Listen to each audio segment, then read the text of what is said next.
खैर साहब, क्या ये सियासत है कि एक पॉलिटिकल पार्टी से नशिस्तें लेकर बाकी मानदा पॉलिटिकल पार्टीज के अंदर डिस्ट्रीब्यूट कर दी जाएं?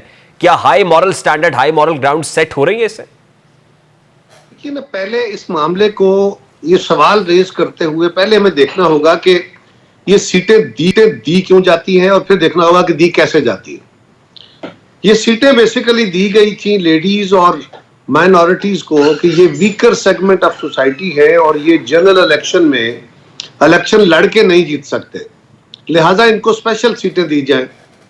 अब ये स्पेशल सीटें देने का तरीकाकार क्या रखा गया?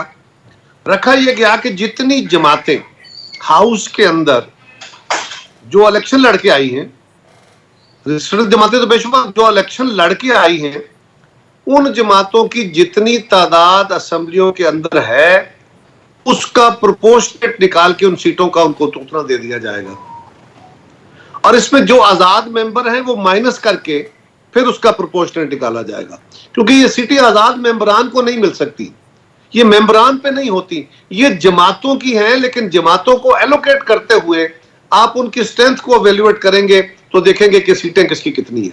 अब यहां पे प्रॉब्लम क्या हुआ है?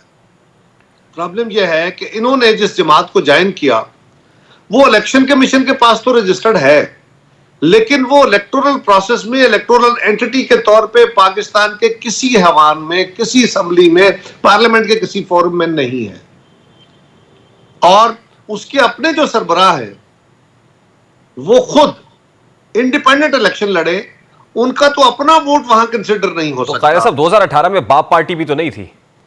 अब बाप पार्टी बलूचिस्तान में इलेक्शन लड़ी थी, वहां उसकी सीटें थी, लेकिन तो पहले इसका रिसर्च करना चाहिए कि ये रू क्या है। नहीं, ये बात आपकी दुरुस्त है, लेकिन पार्लियामान के अंदर नहीं थी ना सर। बाप पार्टी पार्लियामान में नहीं थी, लोगों ने बाद में पार्टी को ज्वाइन किया। के अंदर नहीं थी, लेकिन आप प्रोविंशियल असेंबली के अंदर किसी सूबे के अंदर किसी जमात की जो सीटें होते हैं उसकी बुनियाद पर आप इवैल्यूएट करते हैं। यदि आप बलूचिस्तान की सीटें देखेंगे तो आप जमातों को देखेंगे कि जी वहां कौमी असेंबली की सीटें आपकी कितनी है, सूबाई असेंबली की सीटों का वहां इशू नहीं देखा जाता, तो वो एक और इशू है फॉर्मल।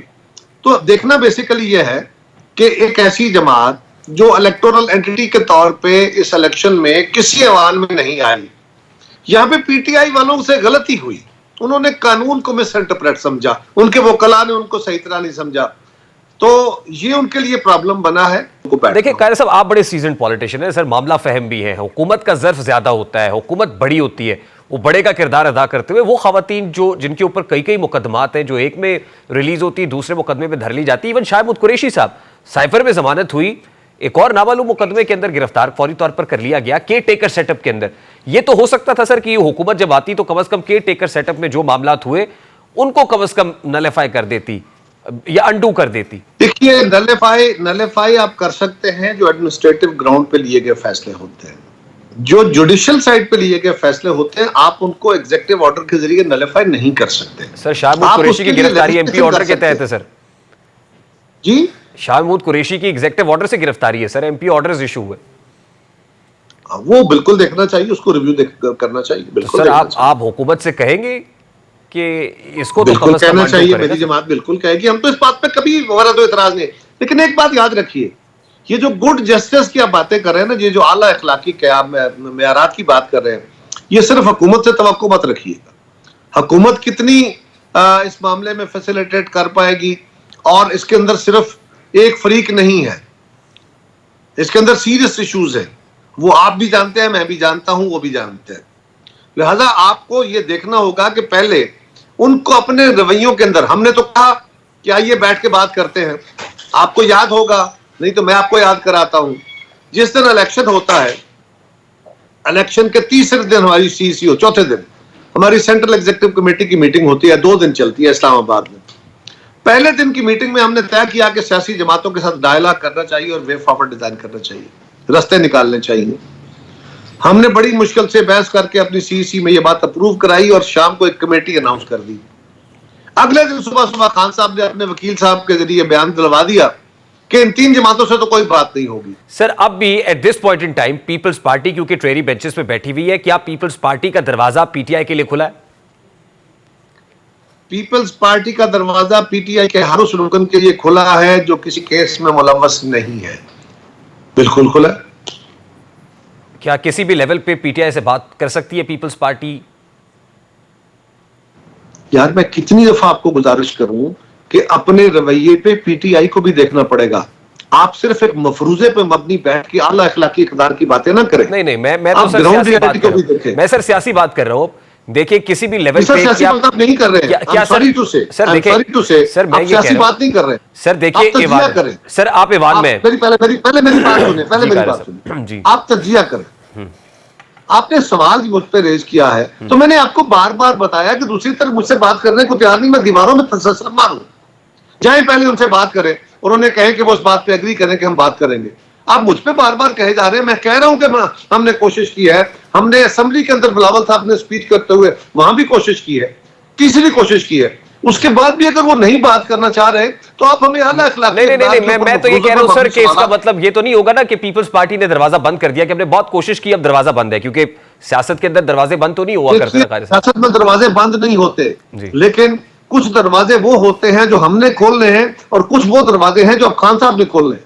ठीक है। अच्छा सर मैं अब यही कह रहा हूं कि अगर दरवाजा खुलता है, क्योंकि मैंने देखा कि खान साहब को भी जेल में बैठ के शायद कहीं ना कहीं को ख्याल तो आ रहा है, उन्होंने मौलाना फजलुर रहमान के पास भी लोगों को भेज दिया। अगर ऐसा होता है और पीपल्स पार्टी का दरवाजा भी खुला है, तो जैसे पीपल्स पार्टी ने पीडीएम के साथ मिलकर वोट ऑफ नो कॉन्फिडेंस में साथ दिया, तो यहां भी तहरीक इंसाफ के साथ मिलकर भी इस हुकूमत के खिलाफ को वोट ऑफ नो कॉन्फिडेंस भी आ सकती है कारय साहब? आप इस मुल्क पे और इस हुकूमत पे मेहरबानी नहीं करते कि अभी ये हुकूमत बनी नहीं है, अभी इसकी वजारत नहीं मुकम्मल हुई, और आपने ये सवाल खड़े करने शुरू कर दिए हैं कि इस हुकूमत को छोड़ो और इसको चलता करो, इसको गिराओ और नई हुकूमत बनाओ। यार ये आप क्या कर रहे हैं? कारय साहब वैसे मेहरबानी तो आप भी इस हुकूमत पे करते सर, मेहरबानी तो आप भी करते कि फेडरल कैबिनेट में बैठ जाते हुकूमत पे, इससे बड़ी मेहरबानी क्या होनी थी? नहीं, आप अपने पहले उसको उस पर वो अलग सवाल करें, मैं जवाब देता हूं, लेकिन आप मुझे बताएं तो सही कि ये सवाल करके आप क्या हासिल करना चाहते हैं? Sir vote of no confidence तो आईनी और जमहूरी रास्ता है सर, ये रास्ता आपने ही दिखाया। नहीं, इस हुकूमत को गिराने का रास्ता है ना जी। एक हुकूमत जो अभी बनी नहीं, आप उसको गिराने की बातें कर रहे हैं। मैं क्या चाह रहे हैं? मैं तो किसी भी स्टेज पे कह रहा हूं सर कि एट एनी लेवल क्या ये ऑप्शन आपको इतना बुरा लगा है सर? मेरे ये मफरूजे किसी वक्त पे कब बात करते हैं, कबल अज वक्त इस तरह की बातें, और वो भी इंतहाई अजीब से मफरूजे कि हुकूमत चली। हमारे पास क्या ऑप्शन है इस मुल्क में? इस वक्त क्या ऑप्शन है कि इस हुकूमत को गिरा दे? तो क्या करें? नए इंतखाब कराने हैं, उस कराने से बेहतरी आ जाएगी। यार मेहरबानी करें, आप सब लोग भी समझे, आप बहुत समझदार लोग हैं। डिजाइन कर रहे हैं सर एक मेहरबानी आप भी कर देना सर, चलिए इस हुकूमत को मजबूत करें ना, फिर पीपल्स पार्टी जरा फेडरल कैबिनेट में आके इस हुकूमत के हाथ पांव मजबूत करें और इस हुकूमत के 5 साल पूरे कराए। मैं ये रिकॉर्ड रखूंगा। जो आपका काम नहीं है वो आप ना कीजिए, वो हमें करने दीजिए। ये आपको पता है कि हमने इनकार नहीं किया, हम समझते थे मुस्लिम लीग की ये ख्वाहिश थी, हम समझते थे और हमने भी समझा कि ठीक है कि जी एक जमात की हुकूमत बननी चाहिए जो यकसुई से फैसले कर सके। हमने कब इनकार किया है? ये आपको पूरी तरह बात का पता नहीं है। आप मुझ पे इल्जाम लगा रहे हैं कि मैं उससे भाग रहा हूं। वो भाई मैंने जिम्मेदारी ली है, मैंने शेयर नहीं लिया। मुझे तो अप्रिशिएट करें इस बात पे कि मैंने उसकी लॉजिक ये थी कि जब मुख्तलिफ जमातों की हुकूमत होती है तो फैसला साजी में देर होती है, सो लिहाजा इस वक्त जरूरत यह है कि सूरत से फैसले किए जाए। उसके लिए यह फैसला किया गया, तो मेरी जमात ने एग्री किया। अच्छा कल फर्ज करे, अल्लाह ना करे, खुदा ना करे, ये जमात ये जो गवर्नमेंट है ये फेल हो जाती, फर्ज करे ये डिलीवर नहीं कर पाती, तो आप हमें कटहरे में खड़ा नहीं करेंगे कि आपने हुकूमत बनवाई थी, ये जिम्मेदारी मुझ पे नहीं डालेंगे। तो फिर कारय साहब आप तो कह देंगे कि हुकूमत में तो मैं था ही नहीं, यानी हुकूमत तो हमारी थी नहीं, आप ये कह देंगे मुझे? उसके बावजूद आपका अगला सवाल ये होगा कि जनाब आपने वजीर आज़म बनवाया था, आपने हुकूमत बनवाई थी, होगा कि नहीं होगा? अच्छा कारय साहब देखिए बहुत सारी बातों की आप शायद है, बिल्कुल हम सवाल करना तो सर हमारा हक है सर, वो हमें करने दीजिए।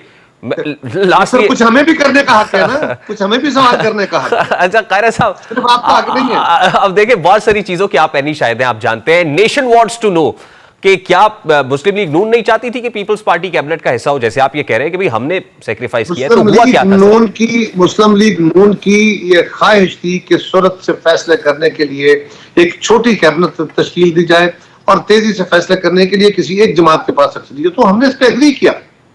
ये दुरुस्त बात है, हमने इससे एग्री किया इस फार्मूले से। आप लोग अपने तौर पे बैठ के हमसे पूछ रहे हैं कि आपने हुकूमत में शामिल ना होकर इसको कमजोर किया, ये किया, वो किया। भाई पहले उस मामले को समझे, ठीक है कायदे साहब, now it's very much clear. मतलब मेरी अंडरस्टैंडिंग के लिए तो आज मुझे समझ आ गई कि पीपल्स पार्टी क्यों फेडरल कैबिनेट के अंदर नहीं है। सर 2 रोज बाद सदारती और इंतखाब, हमने उनके इस कुलिये को या उनके इस मुतालबा कह लीजिए, हमने उनके इस कुलिये को एग्री किया कि ठीक है।